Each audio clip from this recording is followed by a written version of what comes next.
In Revelation 12, we're introduced to this being called a dragon. Over several chapters, he is mentioned 13 times. So, who is he? Well, first, let's take a look at his character. Revelation 12 describes the dragon as one who pursues a woman who is about to give birth. The reason? He wants to destroy the child. The male child is going to rule the world with a rod of iron, and the dragon doesn't want this to take place. If you know your second psalm, you'll realize that the child is Jesus. This is confirmed in Revelation 19:15. Based off of that, we can presume that the dragon is evil. In Revelation 12:4, it speaks of his tail sweeping down a third of the stars of heaven onto the earth. By the language used, we know that it's not speaking of literal stars in heaven because it doesn't make sense how they could be cast down onto the earth. The stars spoken of here are angels. The dragon cast down a third of the angels in heaven onto the earth. This, of course, is the angelic fall. Angels are referred to as stars in other places in scripture, such as Job 38:7, when the morning stars sang together and all the sons of God shouted for joy.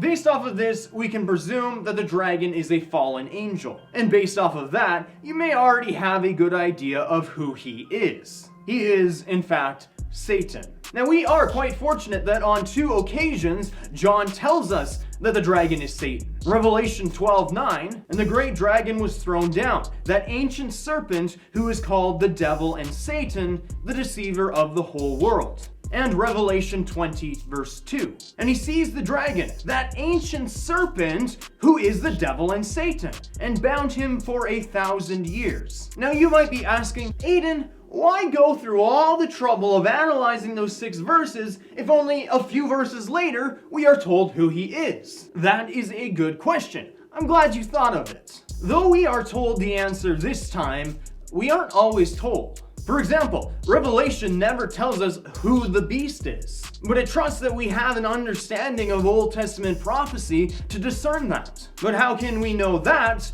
without analyzing the text? My point behind doing it this way is to show you that by analyzing, you already had a pretty good idea that the dragon was Satan before John even told you. So when it comes to other characters in Revelation who we aren't told what they are, we can use the same hermeneutical principles to find out. How does the passage describe him? How does the entire book describe him? Are there any other passages in scripture that are parallel to this? By using these 3 questions, you can get a pretty good idea of who is who and what is what in prophecy in scripture. So the dragon is Satan, but there is one other thing that I wanted to answer with how he is described. He is described as a dragon with 7 heads and 10 horns. What are these? Well, Revelation 17:9-14 tells us. Now, this particular passage is speaking about the beast and what the heads and horns on him mean, but other passages in Revelation speak about how the dragon empowers the beast, and the parallel between the two leads us to conclude that they are the same 10 horns and 7 heads. Revelation 17:9-11 says, "This calls for a mind with wisdom.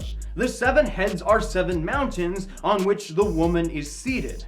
They are also 7 kings, 5 of whom have fallen, 1 is, and the other has not yet come. And when he does come, he must remain only a little while.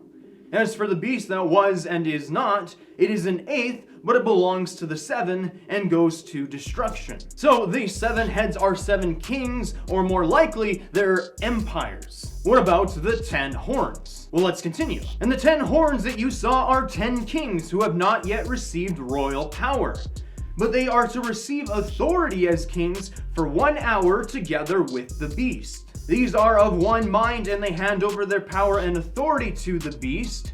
They will make war on the Lamb, and the Lamb will conquer them, for he is Lord of lords and King of kings, and those who are with him are called chosen and faithful." So, the 10 horns are 10 kings, who have not yet come to power alongside the beast. This is speaking of 10 kings that will come during the Great Tribulation. So that is the dragon and the symbolism behind him. The dragon is Satan, the 7 heads are 7 kingdoms, and the 10 horns are 10 kings. On our next video on prophecy, we will tackle the question, who is the beast? Like if you liked the video, subscribe to the channel if you want to see more videos, because that is all for today. So until next time, remember to know the word, do the word, and share the word. But as always, we do it in love.